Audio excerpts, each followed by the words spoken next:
No nii, Rain, sinu visiitkaardi peal on kirjutatud, et sa oled Eesti Telekomi sisuturunduse juht. Mida see täpselt tähendab ja mille eest sa Eesti Telekomis vastutad? Vastutan ma sisuturunduse eest. Seda sisu otsida üles nii ettevõtte pealt kui meie tarbijate hulgast on vaja mingisuguseid kindlaid tööprotsesse või mingeid kokkuleppeid. Et leida üles tegelikult need põnevad nüansid, kust tekib sisu ja sisu selles mõttes, et mis on meie enda jaoks huvitav ja vajalik, aga mis on täpselt sama huvitav ja vajalik ka tarbija jaoks. Kuidas Eesti Telekom üldse sisuturundust mõistab, et kuidas te sisuturundust defineeriksite?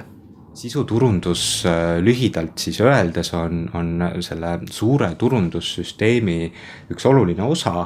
Me räägime põhjustest, et üldse meie tooteid ja teenuseid tarbima peaks.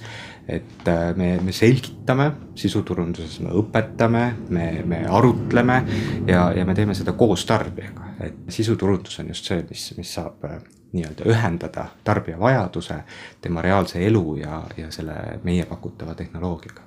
Lähitulevikus on tulemas üks konverents, kus arutatakse just sisuturunduse teemadel ja selle korraldajad on esitanud hulga selliseid küsimusi, et miks üldse toodetakse videosid, mida keegi eriti ei vaata, miks pärast saadetakse sellise native content'i sildi all hoopis üsna selliseid siirupisi promoartikleid, et mis sina arvad, millest see tuleb? Mõtlema peakski sellele, et vähemalt mina püüan oma töös mõelda sellele, et kus on see tarbija enda vajadus, tema vajadus mingisugust toodet või teenust tarbida, me kõik tarbime ju.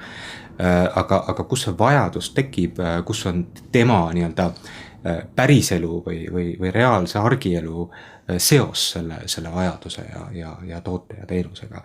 Et leida sealt üles leida see sisu üles ja sealt edasi saab ju tegelikult hakata sisuturundusest üldse rääkima. No hulk inimesi, kes meid vaatab, ei tööta nii suures organisatsioonis nagu Eesti Telekom, et võib-olla palju väiksemas ettevõttes ja suuresti teevad seda tööd üksinda, et mis nõu sa neile annaksid?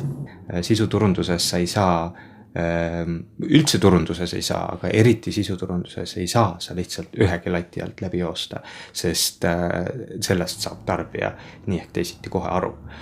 Aitäh, Rain! Palun!